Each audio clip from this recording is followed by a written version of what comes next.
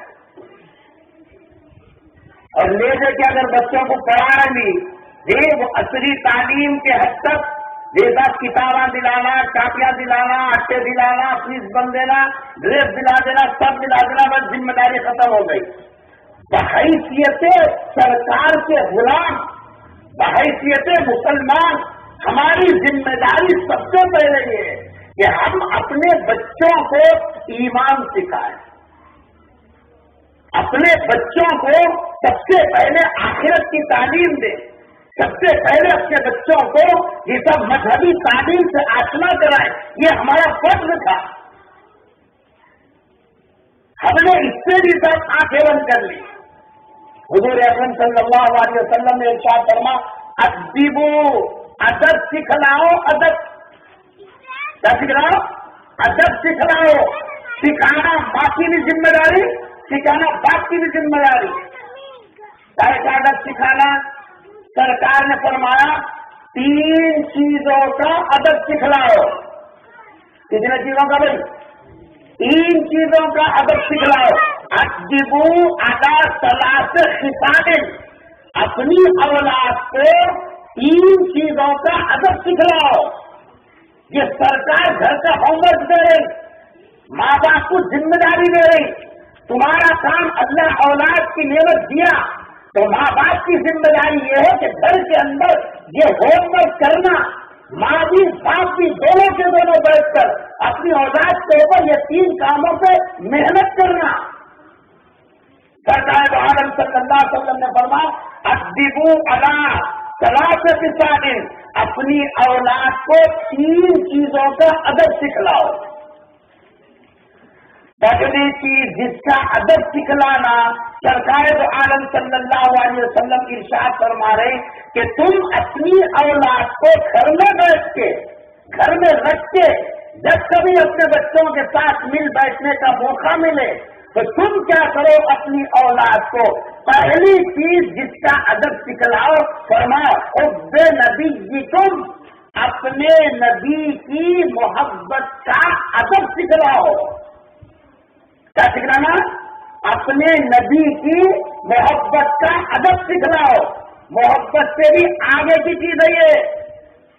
سرکار کیا فرما رہی, تم میرے غلام ہو, تم نے میرا کلمہ پڑھا, تم نے مجھے نبی مانا, ایک تمہارا یہ عقیدہ ہے کہ مرنے کے بعد سرکار کی شفاعت اور سفارش سے ہمارا کام بنے گا.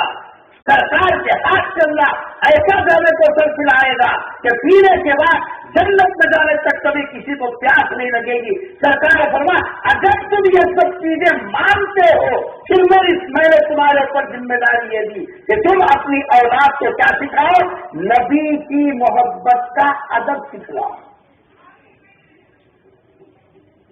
نبی کی محبت کا ادب کیا ہے؟ میں آپ کو بتاتا ہوں کہ نبی کی محبت کا ادب کیا ہے.